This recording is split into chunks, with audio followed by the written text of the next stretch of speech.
Good afternoon, everybody. Edward Leos here. I'm excited about today's Travel Talk podcast. Got our editor-in-chief, Jennifer Broome, joining me on this show. And we're really excited because we're talking the eclipse, which is a very big deal coming around the corner. And we're excited about that on April 8th. Tell us a little bit about that, Jennifer. Oh, I am so excited. It's really hard not to catch the total solar eclipse mania that is sweeping that path that's going to go from Texas all the way up to Maine. And here's why it's kind of like why people are so crazy about it, because it's not going to happen again until I want to make sure I get the dates right.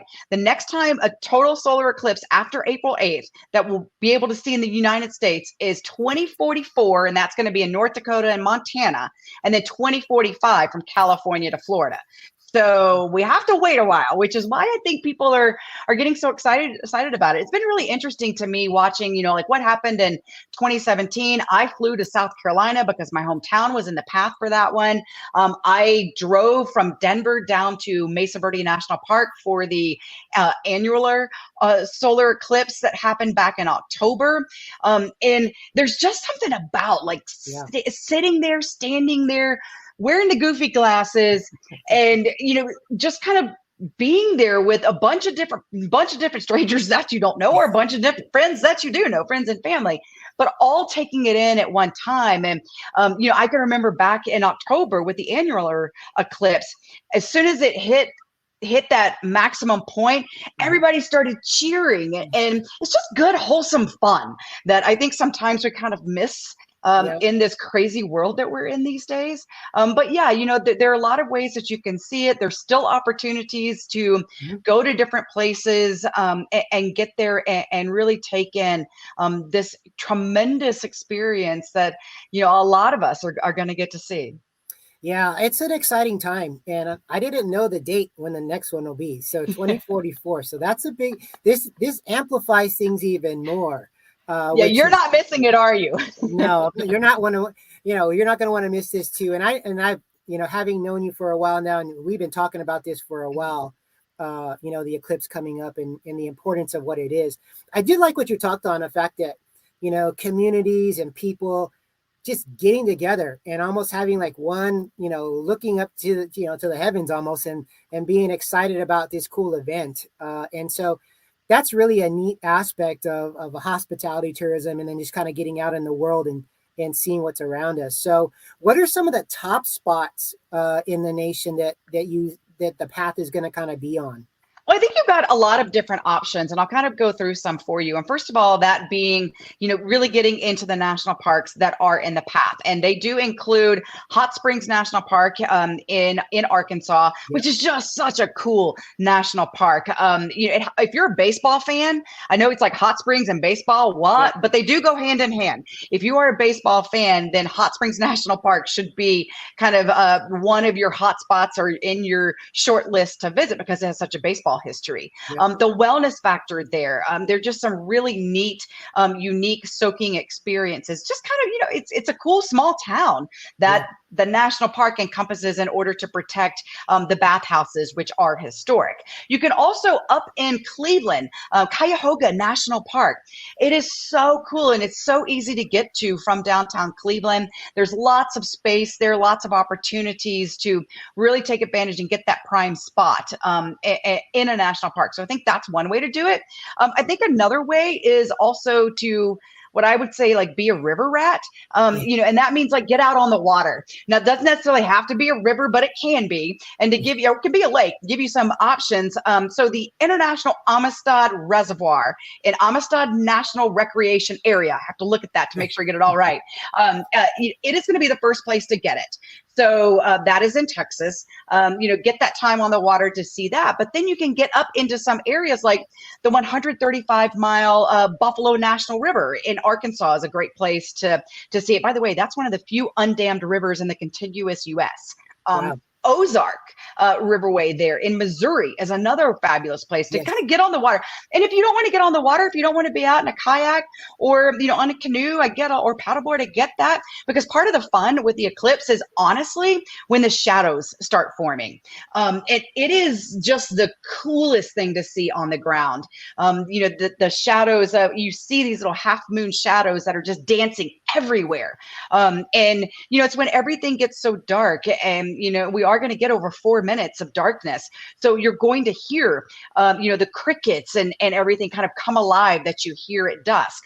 You're going to hear the birds kind of quiet back down, but then as it starts getting lighter, they start getting louder again. So the impacts on wildlife, whether that range from, the larger animals to the birds to the insects, they're noticeable impacts on the natural world. The temperature drop that you could experience, it could even be up to a 5 to 10 degree temperature drop in a matter of a few minutes, and depending on where you are. But you will experience some type of, at least a minimal temperature drop. So those are kind of some things that you could experience, whether in the national park or on the river. Also the national monuments and national memorials that are in, there are 27 units of the National Park Service that are in the path of totality. So you have a lot of options. And some of those, I'm a big proponent of doing national monuments and doing national memorials, national battlefields, all the different things that go beyond the 63 national parks, because those are approachable in a half day, in an hour, in 2 hours, or a day, depending on what it is. But there are quite a few of those. Just to give you some of those, Waco Mammoth National Monument in Waco, Perry's Victory National Memorial in Put-in Bay, Ohio. I've been there. You take a ferry ride over, so you get that bonus of, a little challenge to get over, but you go on the ferry and it's just a cool little spot to be. And then you can go on up into Maine as well. But, you and I have actually talked about, it's getting almost, if you want to fly into some of the major cities that are in the path of totality, the availability is starting to get very, very, very slim on those flights, and the prices are so high. So if you still are thinking about flying, I would strongly suggest potentially looking at a secondary airport. And the same thing as like road tripping of, go to a smaller area and that's outside of the bigger metropolises of, say, like the Dallas-Fort Worth area, even the San Antonio and Austin, or the Cleveland. You might want to think maybe Akron, Ohio is an option for you. There's just so many other options besides just a Dallas or an Indianapolis. There's also such a huge buzz in some of these kind of smaller cities, like a Grapevine or a Plano, Texas. They're doing all kinds of activities, not just for the 2 hour block that we're all going to be sitting waiting for it to happen. And, just that outside of that chunk of time, it's going to be like a whole weekend, a couple of day affair, so that you can kind of go and really plan a fun trip, whether that be a road trip, or if you can still get one of the seats on a flight to do that. I mean, I'll tell you, I booked mine way back in August. Flying into San Antonio for it, but really looking at some of those smaller towns. And it's not just in Texas where they're doing that. You can go on up into places like Lake Placid, the Finger Lakes in New York. I was there in the fall in both places, and they were already buzzing and could not wait for the total solar eclipse. So really kind of look into some of those smaller cities and smaller towns, but also at the same time, some of these smaller towns, especially that are in the path, they may not have city services available during the timing of the eclipse for that 4 minutes plus. And some of the smaller towns, they're doing things like, no school for the day. Because they are expecting such an influx of people coming from all over. I would also say just make sure you're courteous too. Make sure, don't just pull into somebody's ranch land or their yard, or it's Exactly. be respectful where you park is probably something I should throw out there. But there's just so many opportunities. Hey, even a parking lot, is a great spot, if nothing else, because you don't have to worry so much about getting away from city lights like you would with the night sky. You don't have to worry about that for this. So if you're in a parking lot, a big shopping center, parking lot area would be okay to see it. And then if you do want to or you live in one of the bigger cities, or you're thinking about well, I can't really find anything in some of the smaller areas. Maybe I'll just go into the bigger cities. There are people that have been booking multiple rooms in single places and in multiple places. So Yeah. there will be some last minute deals when those hotel rooms are released at the last minute. There's also some really cool things. There's things like I've heard there's a flight that's going to kind of follow the path of totality that, you can buy a ticket just for that Just to flight. do that. Wow. Just to do that. Yeah. And then you're going to have people, the eclipse chasers that are they're jockeying for that best spot. Where's the weather going to be the best? Where's it going to be the worst? I will tell you, if there happens to be clouds and storms in San Antonio that day, this one is going to be one of those eclipse chasers and going to get in the car and hit it. Yeah. And if you are going to do that, I would just tell you, make sure you allot extra time. I can tell you what happened in 2017, like up in Wyoming. You had like Casper, Wyoming, which is not that small of a town, but they were inundated with people because it is a very affordable destination and because of their wide open spaces that they have there, just inundated. And Casper is normally about a 3-hour drive or so from Denver, 3.5. And people from Denver, it was taking them 6, 7, 8, 9, even 10 hours coming back. So, when you watch it, also kind of plan to maybe just have some fun in the area that you're in immediately afterwards. Go to a restaurant, do something in that area because there is going to be a lot of traffic congestion. Let that die down, enjoy, relax, and have fun with whoever you're with. Or if you're solo, just enjoy the quiet time. No, definitely. I've heard about a lot of things here in Texas, for instance. They're having these gatherings and they're like, we got to plan for the congestion in some of the smaller towns. Tyler is one of them, and Marble Falls, and is another one. They're been talking about different things, and yeah, you've got to be that. So I love your take. Be respectful of people's property and where you are.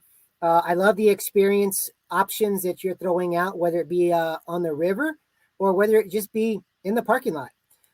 And I love the fact that when we're bringing this to the forefront here, it's really about the experience. It is truly about the experience. And again, it's a wholesome experience. It is, I think you said earlier, it's kind of that chance to gaze up to the heavens. There will be some type of emotional, spiritual for everyone that will happen, that moment of pause, the quietness, the stillness, the natural sounds that happen, the cheers from folks when it happens, which it's unexpected, but conversations with strangers, and because we're all there for the same reason, and you do have that opportunity to actually talk to each other.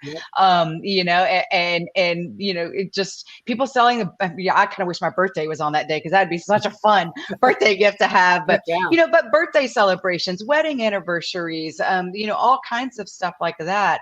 It's that chance to just have that just good fun. Yep.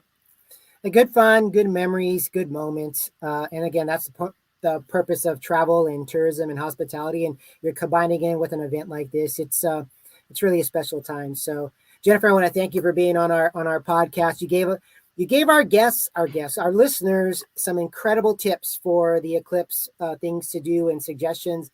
And I'm excited for them to listen to this. For anybody who is listening, please follow us, please like us, please share this. There's some great content here at the Hotel Guide. And again, we want to thank you for listening and for continuing to follow us. And in the meantime, travel, make some memories, and enjoy that eclipse, and be kind as well. In the meantime, everyone, take care. Till next time.